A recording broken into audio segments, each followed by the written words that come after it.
Of shipwrecks and disasters, you've read and heard a tale. Now it's off the coast of Wexford, I'll tell this dreadful tale. 'Twas on the 4th of January, a frightening wind did blow, and 29 lives were lost on the Alfred Snow. From the port of San Francisco we sailed across the main, bound for the port of Liverpool. Her cargo it was grain. On that happy day she sailed away to cross the raging foam, but there's not a soul alive today to bring the tidings home.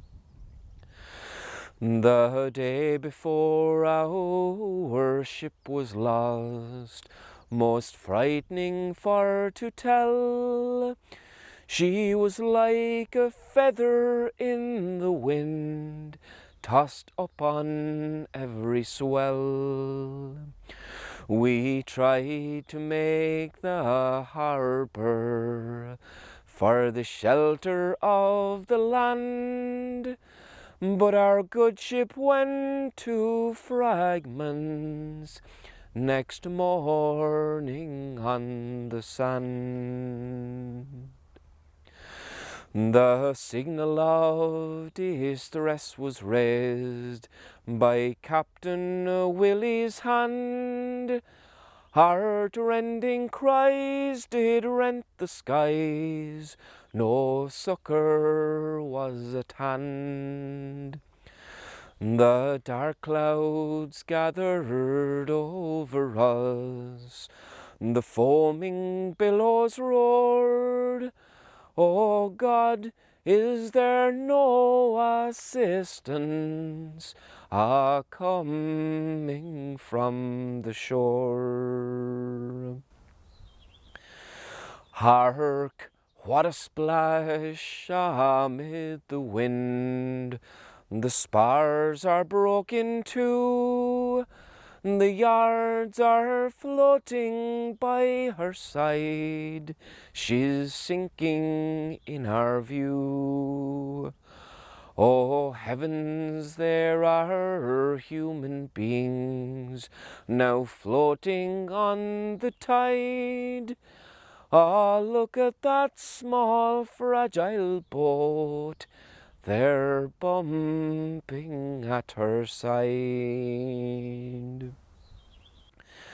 Is there any heart of sympathy now watching from the shore?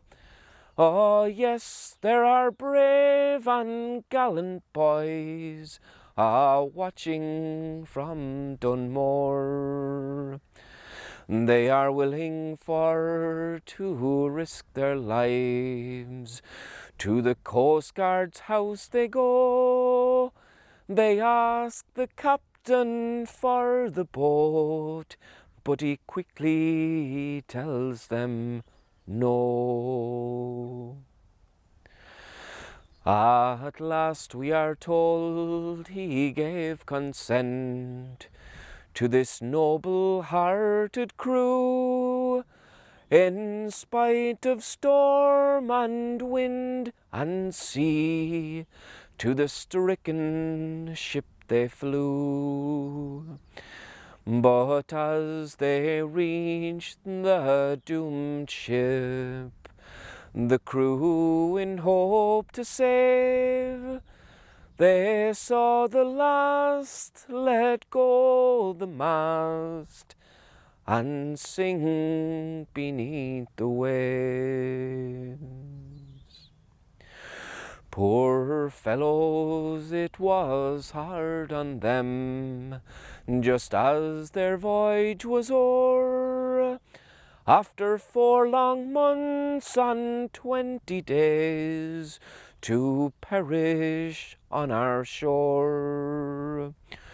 Within our sight they sank that night, in spite of all our skill, and their ship today lies cast away on the sandbank of Broomhill. There was only 7 bodies found, of 29 in all, and in consecrated clay they lie, to await St. Michael's call, to take a trip on the Saviour's ship, down along Jehovah's shore, there to meet the other 22, and part from them no more.